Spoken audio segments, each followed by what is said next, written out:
There's this weird thing that happens to the video game industry every single summer. All the games completely disappear. For reasons that are mostly unknown to science, the entire AAA space collectively decides that towards the middle of every year, everyone's just gonna stop releasing games. Nobody's figured out where they go or precisely when they're gonna come back, but one thing we do know is that in the meantime, this game release gap represents a golden opportunity for all those scrappy indie devs who aren't on the secret AAA WhatsApp, and who as a result get a brief, beautiful moment in the spotlight. But the question remains, which of the many indie games taking advantage of the July game drought were worth playing?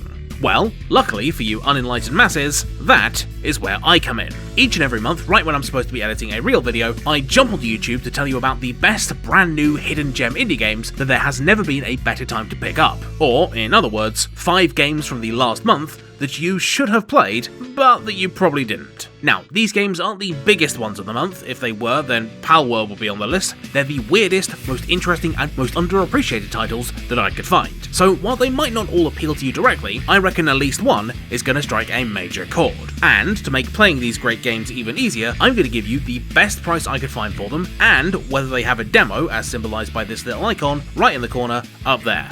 People were confused about not knowing what the symbol was last time, so there it is. No excuses. Anyway, it's about time we got started with the fantastic Pathogenic, which is basically what happens when you cross the best bit of the ancient video game Spore, aka the Cell stage, with the Binding of Isaac, and the result is something that takes the crazy high-roll synergy construction of all the best gambling-centric roguelikes with the careful buildcraft and interesting systemic strategy of the ones where player skill actually matters. It all comes down to how you build your little infectious cell, namely by matching external organs with internal ones along these biological connectors, the synergies between which create a crazy level of depth as your cell keeps mutating and the optimal configuration keeps changing, leading to an insanely high power ceiling that allows you to pull off absolutely stupid stuff like this crazy lightning build.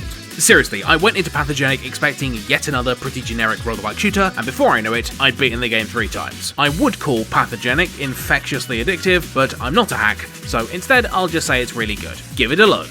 Next up, we have Denshattack, which, well, you know how most train games are like pretty dry strategy or simulation type experiences, yeah? Well, Denshattack bucks that trend just a little bit by being an insane maximalist over-the-top score attack game with anime boss fights, tricks, and far too many explosions. What immediately struck me about Denshattack is just how big it is. I was expecting the game to be over in just a few short levels, or that at some point it was going to start repeating itself, but Denshattack just keeps going and just keeps getting crazier and keeps adding new mechanics and tricks like magic rainbow rails and multi-track drifting. It's absurd, and the fittingly bonkers soundtrack goes unbelievably hard. I've got absolutely no idea how they squeezed so much juice into this game, but I'm not complaining. If you love style, stunts, and maybe trains too, Denshattack is the coolest game that you will have played in ages.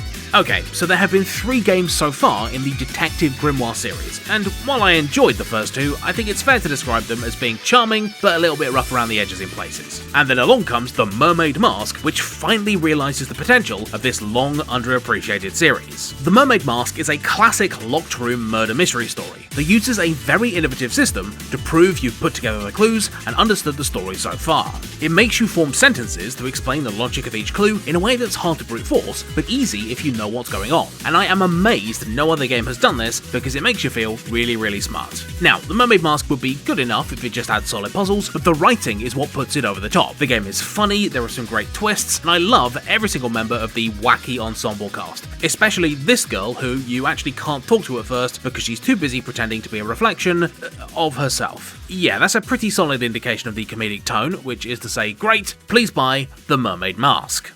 After that, we have a considerably darker game by the name of Moldrise, in which your foot is infected with a parasitic fungus that is slowly taking over your brain and compelling you to climb up to the top of your apartment building, where I can only assume something really nice is going to happen. But, in order to actually get there, you need to do a bunch of chores and odd jobs for the rogues gallery that are your creepy neighbours, all while the infection in your foot slowly kills you. The vibes in Moldrise are absolutely sublime. Everything is sinister and nobody gives you a straight answer, and at certain points your mushroom-induced hallucinations start to bleed into reality so much that you can't even tell what's real and what isn't. It's wonderfully grimy and disgusting stuff that really drills into the obsessive paranoia aspect of the time limit as you slowly unpick over several lives how to navigate the building and complete the various quests quests as efficiently as possible. All in all, it's only about 2.5 hours, but what that really means is that Moldrise's singular premise never gets boring.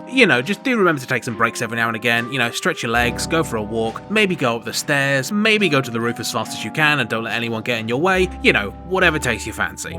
And finally, the best game of this month actually came out right at the start, and it is the phenomenal The Message from Deep Space. Oh my god, is this game good? So, basically, it puts you in charge of a team of scientists who are trying to figure out what a strange alien meteorite that can only communicate in radio signals is trying to say. And that means that unlike in most translation-centric games, where you're really just matching up English words to symbols, here you need to derive an entire linguistic framework, including all the words and all the grammar from base principles. Basically, if you really like the best bit in Project Hail Mary, this is a whole game of that. What that means is starting off with basic mathematical constants, then moving on to logic, then geometry, and then onto a whole bunch of other stuff before you're able to so much as form your first complete sentence. Oh, and did I mention, you don't get to pick what each signal means from a list of options. No, you've got to name them yourself, and that means that every single player is going to have a completely unique translation of the same signals, many of the differences between which are going to totally change our interpretation of where the story ends up going. Needless to say, The Message from Deep Space is pretty hard. It's like 30 hours long, and cards on the table, it pretty much necessitates a slightly more than high school level education in a whole bunch of fields. There will be times when you need to straight up stop the game to go and do some homework, and try to remember how stuff like fucking base 8 maths works. The Message from Deep Space is a lot of effort, there is no getting around that, but your reward for ploughing through all nearly 1,000 transmissions is a story that is genuinely moving and really makes the most of the time to characterise the rest of the translation team, as well as give us all a chance to get sappy about the fundamental beauty of life and sentience against the backdrop of a cold, uncaring universe. Also, if the hype Denshattack soundtrack wasn't your speed, then the chill, synthy goodness of the Message from Deep Space's soundtrack absolutely will be. Every single track is amazing, it's the perfect focus on work music, which is a very good thing, because this game is the most fun second job that I've had in ages. Buy it! This video was brought to you by the Architect of Games supporters, the super cool people who give me money on Patreon and YouTube memberships, and who make videos like this one possible. Without them, all the game recommendations and the little jokes and stuff, they wouldn't exist, so please tip your hat to these supporters down in the comments, because they're your superiors and you better start acting like it or else. Of course, my supporters aren't entirely altruistic, they get something out of the deal as well, and in this case, it's earlier access to episodes, extra behind the scenes goodies, some vlogs from me, and even 3 extra games a month that they should have played. For maths fans, that is a more than 50% increase in cool video games that you probably hadn't heard of, all for the low price of a few dollars a month. And if that weren't enough already, my supporters even get their name in the credits as well, off to the side for the $5 a month people, and voiced for the $10 legends, who are Ali Wright, Andrew Labrano, Auna94, Baroness Caroline, Bobby, Constantine Amend, Cosmic360, Daniel Metjes, Daniel Ursin, Dirk Jan Karenbeld, Digletier,